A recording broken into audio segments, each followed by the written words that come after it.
Have you ever noticed how some older adults stay sharp and active, while others slowly fade after 65? As we grow older, we hear plenty of talk about slowing down, giving in, and preparing for decline. But what if I told you that the exact opposite might be true for you? There are small, often overlooked signs, right there in your daily life, that quietly whisper, you're built for 100. In this video, we're diving into 8 subtle yet powerful signs that you may be one of the rare few with the strength, habits, and resilience to live past 100. These aren't the obvious things, like running marathons or lifting weights at the gym.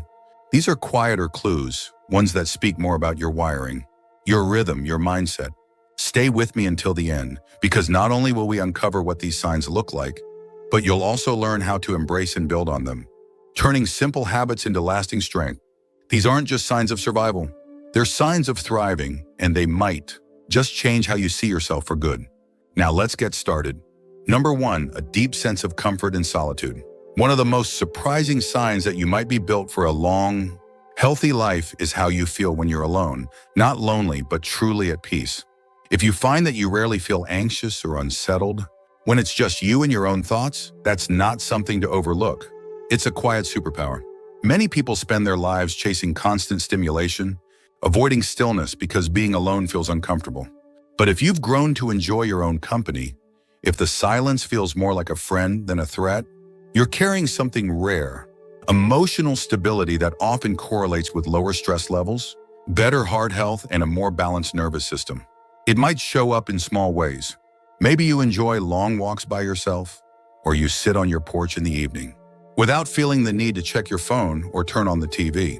Maybe you've noticed that when others are restless or complaining about boredom, you feel fine just sitting, reflecting, or tending to small tasks around the house. This kind of self-sufficiency, especially emotional self-sufficiency, isn't just about being introverted. It's about being whole. Research shows that chronic loneliness can chip away at physical health, accelerating aging, weakening the immune system, and increasing risk of cognitive decline. But the kind of solitude we're talking about here is different. It's the solitude of someone who has learned to live from the inside out. Someone who's found peace not in the absence of people, but in the presence of self. When others come to you, you're a calm presence. You don't get easily swept into drama or urgency. You listen more than you talk, and when you do speak, people tend to lean in. That centered energy you carry, it's not just attractive, it's protective. It guards you from the kind of emotional chaos that drains the body and shortens life. And the beauty of this sign is that it often develops over time. It's not something you're born with, it's something you grow into. If you're in your 60s, 70s, or even 80s, and you've noticed that being alone doesn't rattle you the way it used to, take that as a quiet victory.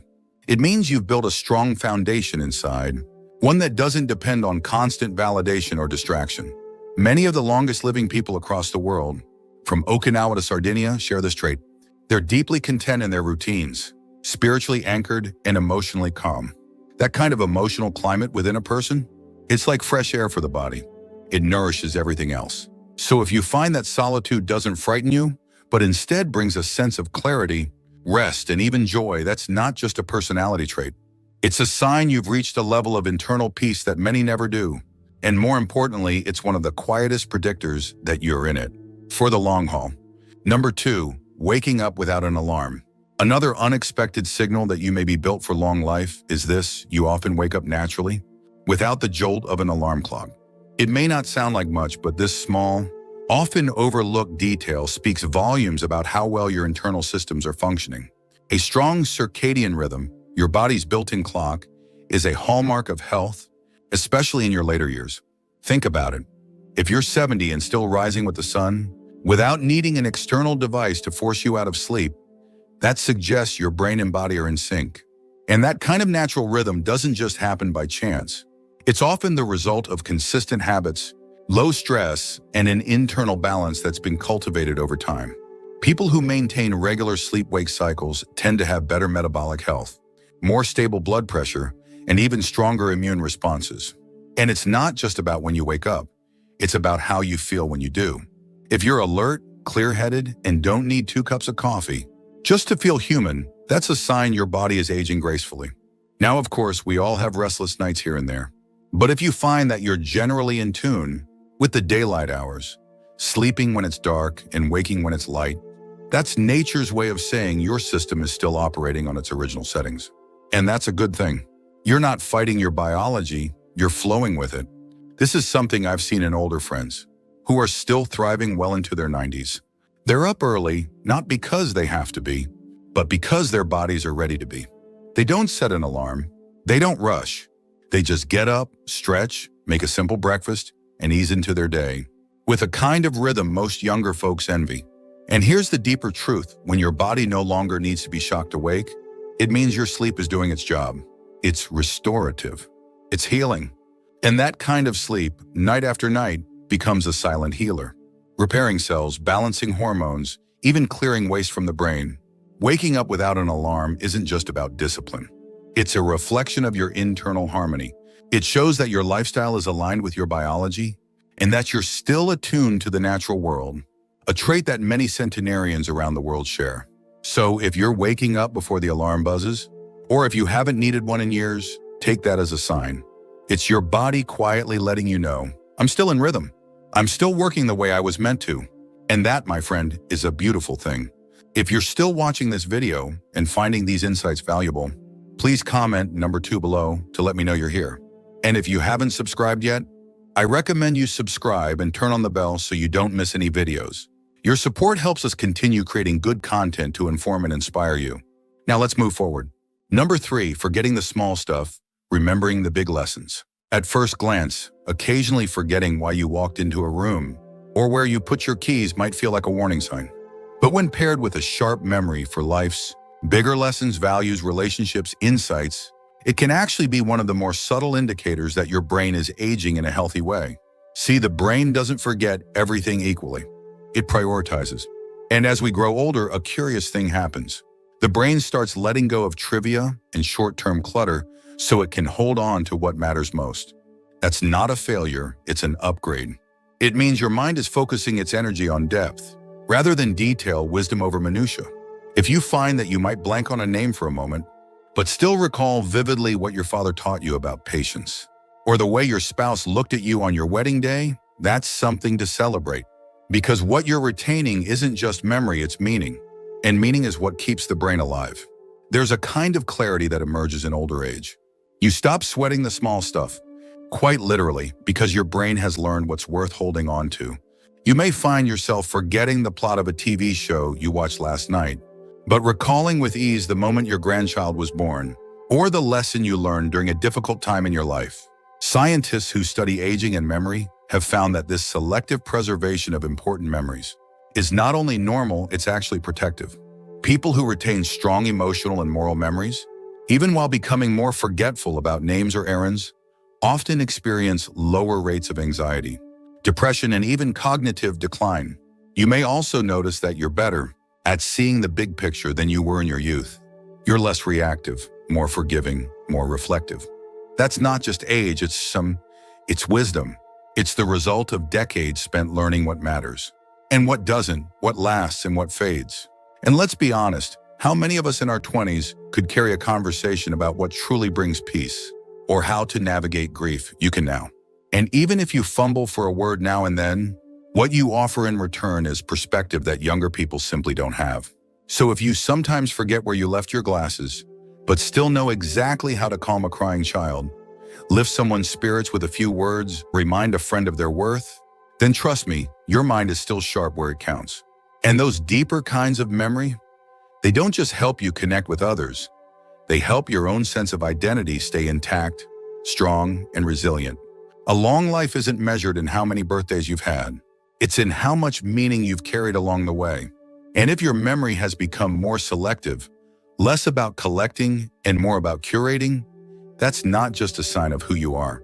It's a sign of how far you've come and how much longer your story may still unfold. Number 4, complaining less than people half your age. You may not think of this as anything special, but if you've noticed that you complain less these days, less about the aches, less about the world, less about the small annoyances of life, you might be revealing something powerful about yourself. A calm, low-stress attitude isn't just pleasant to be around. It's deeply protective, and it's one of the most overlooked markers of long life. Plenty of studies have shown that chronic stress takes a serious toll on the body, especially as we get older. It raises blood pressure, weakens the immune system, inflames joints, and speeds up aging at the cellular level. But when someone learns to let go of what they can't control, to shrug and smile instead of stew and snap, their body listens, and it thanks them for it. If you're someone who's learned to take things in stride, someone who says, well, it is what it is and genuinely means it, that's not giving up. That's the result of years, maybe decades, of learning what really deserves your energy and what doesn't. You've probably noticed it too. While others gripe about the weather or traffic or how things aren't what they used to be, you might find yourself thinking, life's still pretty good actually. That mindset, it's rare and it's healing because negativity wears the body down. It tenses your muscles, steals your breath, interrupts your sleep. But peace, true peace, does the opposite. It opens you up, helps your heart beat steadily, allows your digestion to work better, even supports the repair of damaged cells. The fascinating part is that this kind of outlook isn't always something you're born with. In fact, many older adults who live the longest are the ones who've been through hard things, loss, illness, disappointment, but they've come out the other side with perspective. They know what matters and what doesn't. They've seen enough to realize that most of the stuff people stress about just isn't worth it. I remember talking to an 83-year-old man named Harold who had lost his wife, his siblings, and a good portion of his hearing. And yet every morning he sat outside with his coffee, nodded at the sky, and said, another good day. That spirit, it's not denial. It's discipline. It's the habit of seeing the good and holding on to it like a lifeline. And don't get me wrong, this doesn't mean you never feel sadness or frustration. You're human. But if you find that those feelings don't dominate your life, if you're quicker to laugh than to grumble, and if you've learned how to let things roll off your back, that's more than a mood. That's a survival strategy, one that extends your life in ways most people don't even realize. So if people often tell you you're easygoing, or they thank you for your calm energy, or they say you're someone who just makes things feel lighter, take that seriously. It means you've created a kind of emotional climate around you that's healthy for them and for you. And long after others have burned out from carrying every little frustration, you'll still be walking forward, steady and light. If you're still watching this video and finding these insights valuable, please comment number 4 below to let me know you're here. And if you haven't subscribed yet, I recommend you subscribe and turn on the bell so you don't miss any videos. Your support helps us continue creating good content to inform and inspire you. Now let's move forward. Number 5, slower steps but more mindful movement.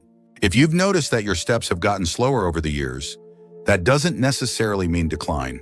In fact, if your pace has slowed but your movements have become more intentional, more mindful, it could be a powerful sign that your body and mind are working in harmony to preserve what matters most: balance, control, and safety.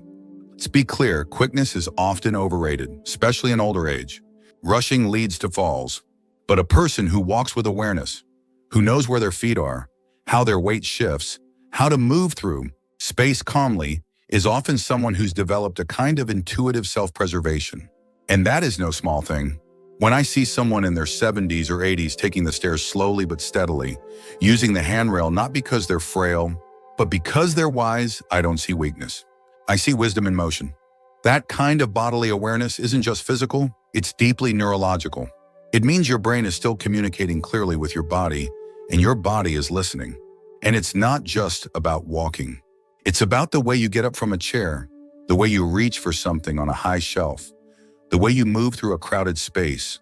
Fast, reactive movements may feel youthful, but they can be dangerous. What protects you as you age is deliberate movement. Movement that's guided by experience, not impulse. People who move this way tend to avoid injury, maintain independence longer, and live fuller lives because they're not sidelined by preventable setbacks. A single fall can change everything, but the people who live to 100 often have remarkably few major incidents like that.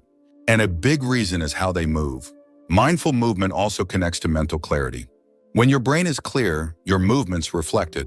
You're less likely to make sudden, careless errors. You're more likely to scan your environment, judge distances accurately, and act accordingly. All of this speaks to a healthy connection between your senses, your brain, and your muscles, a network that, when strong, quietly guards your longevity. There's also something else worth mentioning. People who live a long time often cultivate rituals around movement.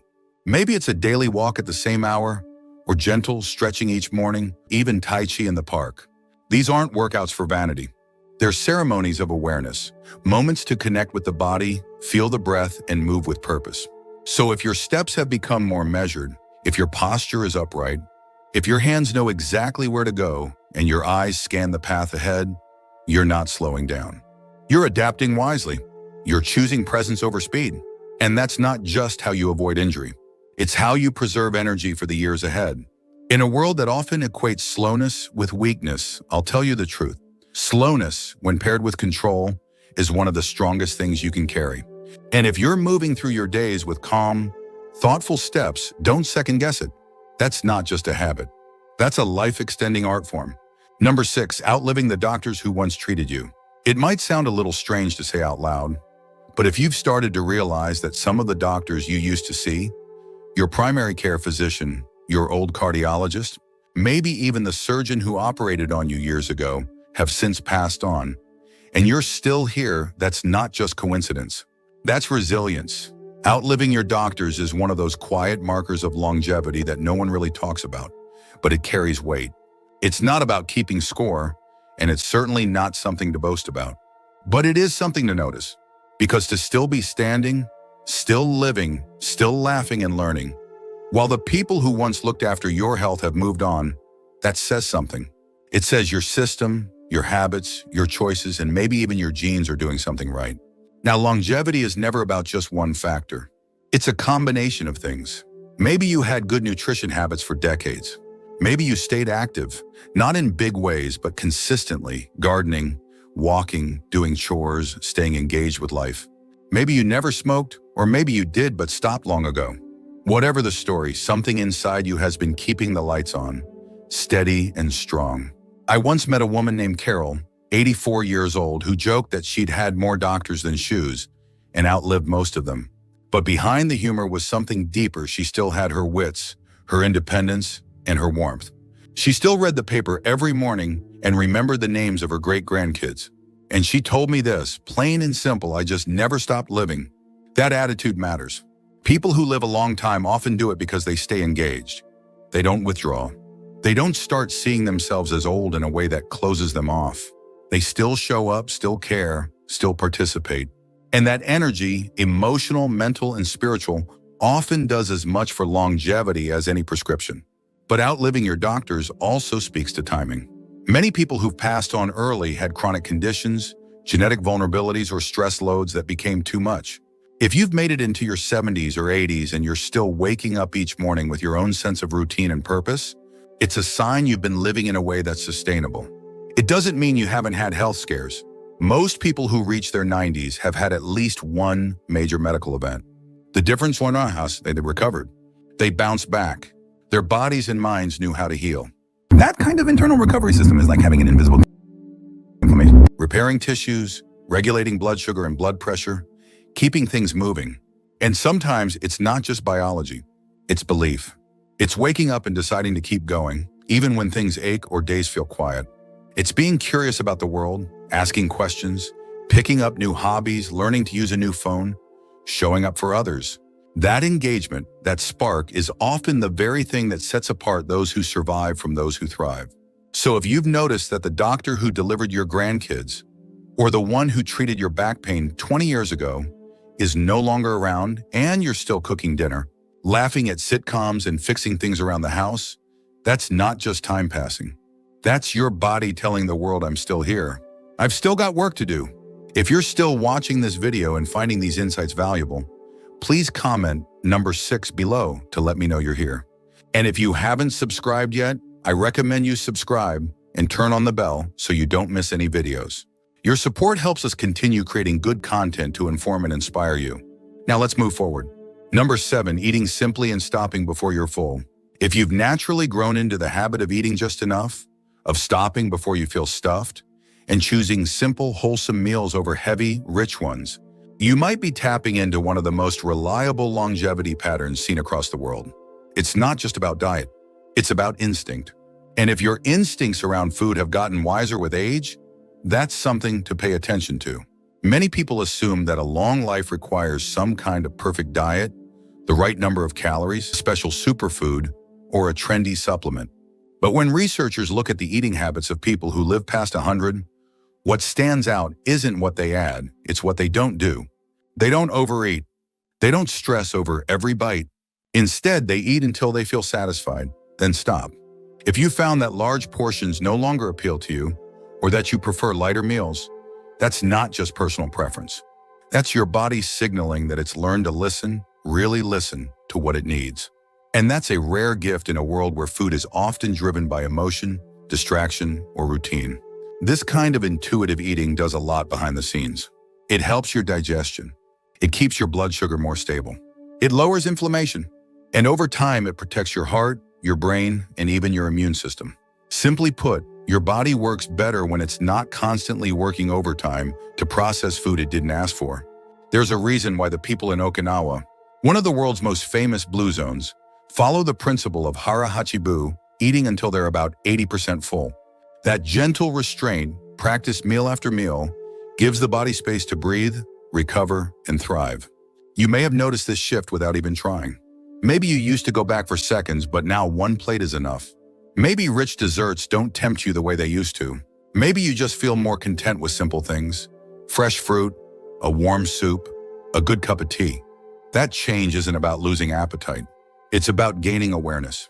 If you take your time with meals, chew slowly, savor each bite, and actually enjoy your food without rushing, those habits aren't just nice.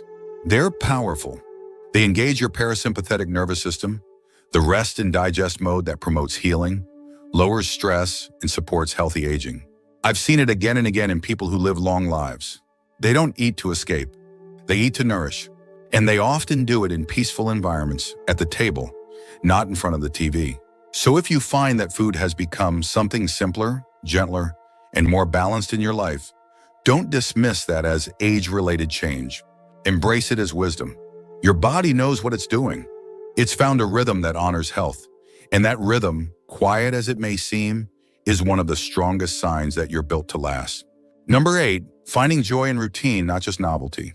In a culture that glorifies newness, new places, new gadgets, new experiences, it's easy to assume that a life well lived must be packed with variety. But here's something quietly remarkable. People who live long, healthy lives often don't chase novelty. Instead, they find deep joy in routine. And if you've come to appreciate the comfort of your daily habits, that's not stagnation. That's strength.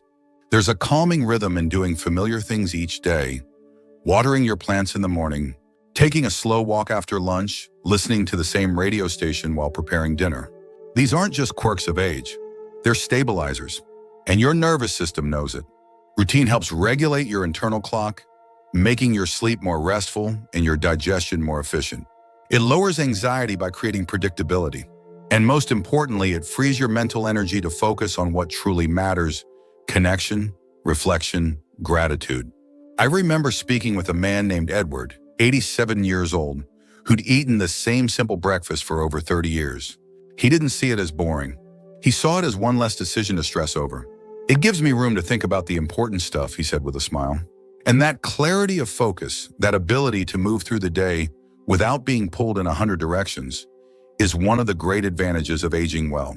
You may have noticed that you feel more at peace when your days have structure, that you look forward to certain rituals: morning stretch, an afternoon coffee, reading the paper, calling a friend before bed.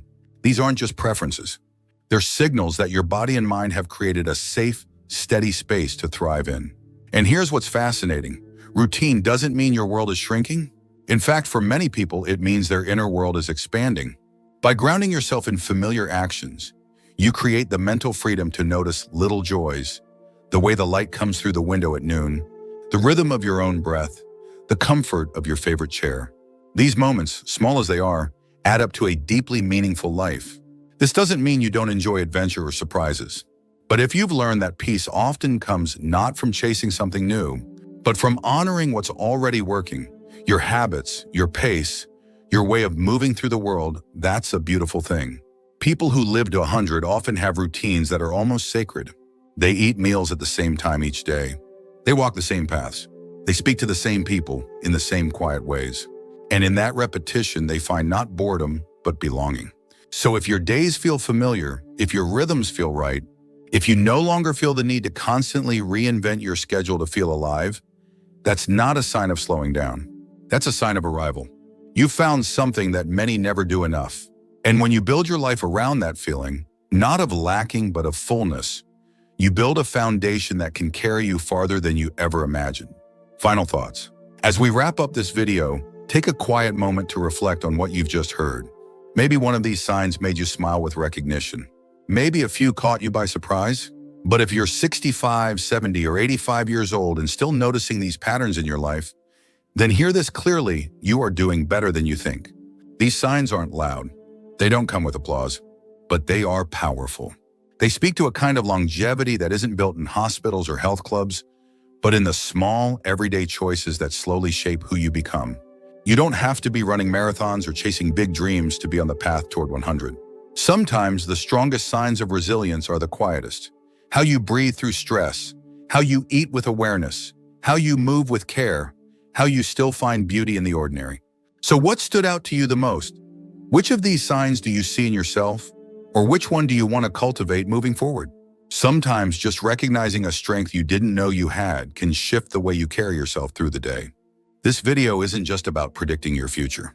It's about honoring your present, acknowledging the ways your body and spirit have adapted, persevered, and endured. And if even one part of you feels more hopeful, more grounded, or more confident because of what we talked about today, then that alone is worth everything. Thank you for joining us today. We'd love to hear from you. Leave a comment below and share one thing you learned today and how you plan to use it in your life. Your thoughts are important to us, so don't hesitate to share them. Reading your comments gives us great motivation and encouragement.